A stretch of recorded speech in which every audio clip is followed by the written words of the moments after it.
Без разлика дали се работи за вработување, за ученици или за пациенти, сите параметри и планови во државата треба да се прават врз основа на бројот на резидентното население, кој живее тука во конкретни општини, а не во странство, смета поранешниот прв човек на статистика Дончо Герасимовски, за балансерот кој во процентот за рамномерно вработување на администрацијата ја пресмета и диаспората. Во Агенцијата за работување се вработуваат лица кои што се присутни во земјата. Не може да се има двојност. Што значи тоа? Оние што се на работа преку една година во странство и кои што не се пријават во Агенција за вработување, како ние можеме да ги пресметуваме, односно да рачунаме на нив за вработување на таков процент?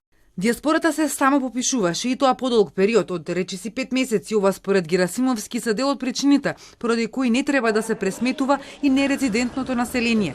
Дополнително што таа бројка е нереална, бидејќи не се евидентирани сите кои што живеат надвор од земјата. Нерезидентното население не влегува во пресмети на било кои политици во државата. И тоа не се превзема ниту една земја во светот да може да се пресметува на било кои на тамошни активности што ги презема државата во однос на тие параметри. Директорот на Заводот за статистика Апостол Симовски минатиот месец во изјава за Телма го оспори балансерот на Министерството за информатичко општество, кој пресмета дека во секоја јавна институција 1/3 од вработените треба да бидат албанци и рече дека официјален податок кој треба да се користи во балансерот е процентот на нерезидентно население. Тој денеска не е достапен на мобилниот телефон. Според неговиот заменик Илми Селами, Заводот не е надлежен да се меша во тоа како ќе се користат податоците, но потенцира дека законодавецот кога го носел законот знаел кои се потребите на државата и затоа е донесен таков закон за попис на резидентно и на нерезидентно население.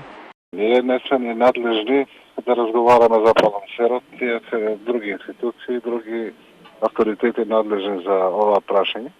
Ние како Државен завод за статистика имавме законска обврска да организираме, спроведеме попис, тоа го направивме успешно, како што беше констатирано од Европска унија и од Евростат.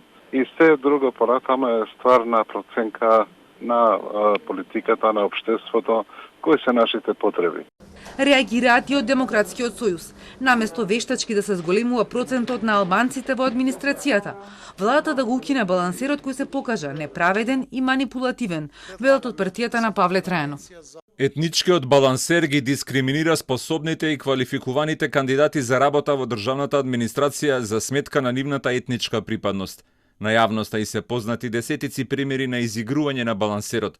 Мерит системот и квалитетот на кандидатите, а не нивната етничка или партиска припадност, треба да биде единствениот критериум за вработување во јавниот сектор. И ВМРО ДПМН смета дека балансерот треба да се напушти, затоа што представува сериозно нарушување на системот на квалитет. Напредокот треба да биде базиран на знаење и квалитет и ова е наш став и истиот нема промени од кога е донесен до ден денес. Искуството покажува дека досегашниот систем, освен што создава неквалитет, истиот не е и праведен. На веб страната на балансерот се уште стојат процентите во кои покрај резидентното население е вкалкулирано и нерезидентното, но и оние кои што одбија да се попишат, па беа евидентирани од други бази на податоци. Од владата најавија дека балансерот ќе се измени, но ќе се одземе само процентот од последната категорија, односно на административно попишаните.